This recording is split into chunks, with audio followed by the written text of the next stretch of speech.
touche pas à mon poste, Bernard de la Villardière dénonce un traquenard mûrement préparé. Le présentateur de M6 a signé une tribune hier soir sur le site du Figaro. Il contre-attaque.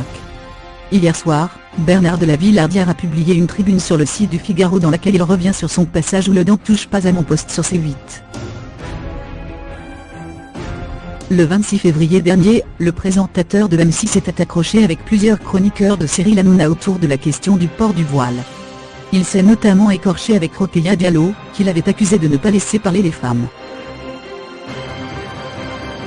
Je suis au mieux un homme dépourvu d'élégance, au pire un salaud. Cette invitation est en fait un traquenard mûrement préparé.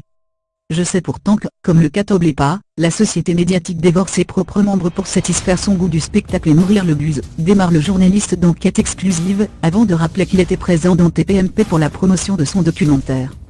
Il est diffusé juste après. Je pense donc que je vais être bien traité par le grand Mememouchi du PAF. Je tombe de haut, écrit-il. En quelques minutes, des chroniqueurs presque unanimes vont offrir un florilège des méthodes de diabolisation et d'instrumentalisation, qui permettent à une certaine caste de disqualifier toute opinion différente de la leur, explique-t-il.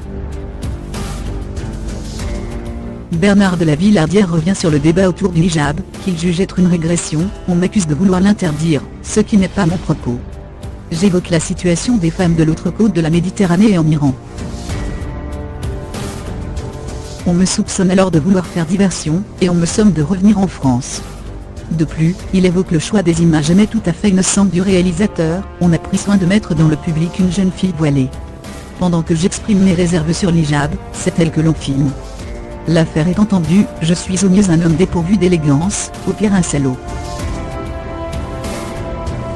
Le buzz a été si négatif pour l'image de l'émission que C8 a supprimé le replay. Le présentateur de M6 ajoute avoir parlé fort pour tenter de couvrir les bruits de la meute, et les huées d'un public aux ordres d'un chauffeur de salle, et ne pas s'être laissé déstabiliser par la manœuvre consistant à le faire passer pour un macho refusant d'écouter une femme. Il note ne pas être le premier à faire les frais de ces shows. La vacuité intellectuelle, le disputo-conformisme sous prétexte de compassion et d'ouverture d'esprit.